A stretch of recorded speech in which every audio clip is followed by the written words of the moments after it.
Hello, എല്ലാവർക്കും കലാ വൈബ്സിൻ്റെ പുതിയൊരു വീഡിയോയിലോട്ട് സ്വാഗതം. അപ്പോൾ ഇന്നത്തെ വീഡിയോ എന്ന് പറയുന്നത് ഒരു ഹോം പെഡിക്യൂർ വീഡിയോ ആണ്.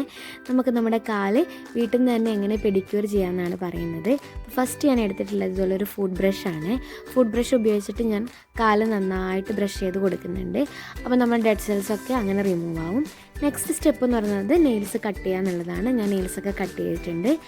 അത് കഴിഞ്ഞിട്ട് ഞാൻ നെയിൽ പോളിഷ് ഉണ്ടായിരുന്നു കുറച്ച് റിമൂവ് ചെയ്യാനായിട്ട്. അങ്ങനെ ടിഷ്യൂ ഉപയോഗിച്ചിട്ട് നെയിൽ പോളിഷും റിമൂവ് ചെയ്ത് വെച്ചു. അടുത്തായിട്ട് നമ്മൾ പെഡിക്യൂർ ചെയ്യാൻ വേണ്ടി പോവുകയാണ്. അതിന് ഫസ്റ്റ് ഞാൻ എടുത്തിട്ടുള്ളത് ഇളം ചൂടുവെള്ളം ഒരു ബക്കറ്റിലായിട്ട് എടുത്തിട്ടുണ്ട്. അതിലോട്ട് കുറച്ച് ഷാമ്പുവും നേരത്തെ തന്നെ ഉപ്പ് കലർത്തി വെച്ചിട്ടുണ്ടായിരുന്നു. കുറച്ച് ഷാമ്പുവും അതുപോലെ തന്നെ ഉപ്പും ഇത് രണ്ടും കൂടെ മിക്സ് ആക്കിയിട്ട് ഇളം ചൂടുവെള്ളത്തിൽ കാല് കുറച്ച് സമയം മുക്കി വെച്ചു. അങ്ങനെ കാലിൻ്റെ കുറച്ച് ചളിയും കാര്യങ്ങളൊക്കെ പോയതിന് ശേഷം കാല് ഞാൻ നന്നായിട്ട് റബ്ബ് ചെയ്ത് കൊടുത്തിട്ടുണ്ടായിരുന്നു. അങ്ങനെ ഒരു 5-10 മിനിറ്റ് ഏകദേശം അങ്ങനെ ഇളം ചൂടുവെള്ളത്തിൽ മുക്കി വെച്ചു. അതിനുശേഷം ഞാൻ പഴയൊരു ടൂത്ത് ബ്രഷ് ഉപയോഗിച്ചിട്ട് കാലിൻ്റെ നഖത്തിൻ്റെ ഇടയിലുള്ള ചളിയും അങ്ങനെയുള്ള കാര്യങ്ങളൊക്കെ റിമൂവ് ചെയ്ത് കൊടുത്തു. കുറച്ച് സമയം നന്നായിട്ട് ഇതുപോലെ ചെയ്ത് കൊടുത്താൽ നമുക്ക് കാലിൻ്റെ ഇടയിലുള്ള നഖത്തിൻ്റെയും വിരലിൻ്റെ ഇടയിലൊക്കെയുള്ള ചളിയൊക്കെ നമുക്കിങ്ങനെ റിമൂവ് ചെയ്യാൻ വേണ്ടിയിട്ട് പറ്റും.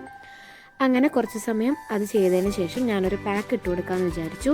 ഇത് കാപ്പിപ്പൊടിയും ചെറുനാരങ്ങയും അതുപോലെ തന്നെ പഞ്ചസാര, ഒരു സ്ക്രബ് ആ ഒരു ഇത് കിട്ടാൻ വേണ്ടിയിട്ട് പഞ്ചസാരയും കൂടെ ആഡ് ചെയ്തിട്ടുണ്ട്. അപ്പോൾ ചെറുനാരങ്ങയും കാപ്പിപ്പൊടിയും പഞ്ചസാരയും കൂടിയിട്ടുള്ള ഈ ഒരു പാക്ക് കാലിന് നന്നായിട്ട് മസാജ് ചെയ്ത് കൊടുത്തു. ഏകദേശം ഒരു 5 മിനിറ്റ് നേരം ഞാൻ ഒരു കാലിന് തന്നെ നന്നായിട്ട് സ്ക്രബ് ചെയ്ത് കൊടുത്തിട്ടുണ്ടായിരുന്നു കേട്ടോ. അങ്ങനെ 2 കാലിനും ചെയ്തു.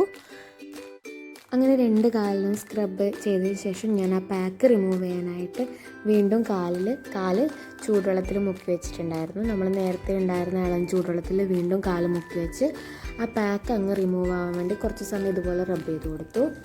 ശേഷം ഈ പാക്കിൻ്റെ ആ ഒരു കാപ്പിപ്പൊടിയും കാര്യങ്ങളൊക്കെ ആണല്ലോ, അത് നഖത്തിൻ്റെ ഇടയിൽ ഇങ്ങനെ കുടുങ്ങി ഉണ്ടാകുന്നുള്ളത് കൊണ്ട് തന്നെ വീണ്ടും ഞാൻ ടൂത്ത് ബ്രഷ് ഉപയോഗിച്ചിട്ട് വീണ്ടും നഖമൊക്കെ ഒന്നും കൂടെ ക്ലീൻ ചെയ്ത് കൊടുക്കും. അപ്പോൾ ടൂത്ത് ബ്രഷ് ഉപയോഗിച്ചിട്ട് 2 കാലിൻ്റെ നഖങ്ങൾ ഇതിങ്ങനെ നന്നായിട്ട് ബ്രഷ് ചെയ്ത് കൊടുത്തതിന് ശേഷം എനിക്ക് കിട്ടിയ റിസൾട്ട് ഇങ്ങനെയാണ്. കാല് നന്നായിട്ട് ബ്രൈറ്റൻ ആയിട്ടുണ്ട്. അതുപോലെ തന്നെ നല്ല സോഫ്റ്റ് ആയതുപോലെ തോന്നിയിട്ടുണ്ടായിരുന്നു എനിക്ക് മുന്നത്തെക്കാളും. അപ്പോൾ ഞാൻ എനിക്കിഷ്ടമുള്ളൊരു ഷെയ്ഡ് നെയിൽ പോളിഷ് ഇട്ട് കൊടുത്തിട്ടുണ്ട്. ലാസ്റ്റായിട്ട് നമ്മുടെ കയ്യിലുള്ള ഏതെങ്കിലും ഒരു മോയ്സ്ചറൈസർ, അല്ലെങ്കിൽ ഞാനിവിടെ അപ്ലൈ ചെയ്യുന്നത് വാസലിൻ കൂടെ അപ്ലൈ ചെയ്ത് കൊടുത്തിട്ടുണ്ട്. അപ്പോൾ ലാസ്റ്റ് നമുക്ക് എൻഡിൽ കിട്ടിയ റിസൾട്ട് എന്ന് പറയുന്നത് ഇതാണ്.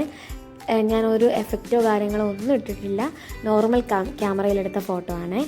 അപ്പോൾ വീട്ടിൽ തന്നെ നമുക്ക് ചെയ്യാൻ പറ്റുന്നൊരു നല്ല പെഡിക്യൂറാണ്. എനിക്ക് നല്ല റിസൾട്ട് കിട്ടിയിട്ടുണ്ട്. അപ്പോൾ നിങ്ങൾക്കും ട്രൈ ചെയ്ത് നോക്കാം. അപ്പോൾ വീഡിയോ ഇത്രയേ ഉള്ളൂ. ചാനൽ ആദ്യമായിട്ട് കാണുന്നവരാണെങ്കിൽ സബ്സ്ക്രൈബ് ചെയ്ത് സപ്പോർട്ട് ചെയ്യുക. അടുത്ത വീഡിയോ കാണുന്നവരേക്കും ബൈ ബൈ.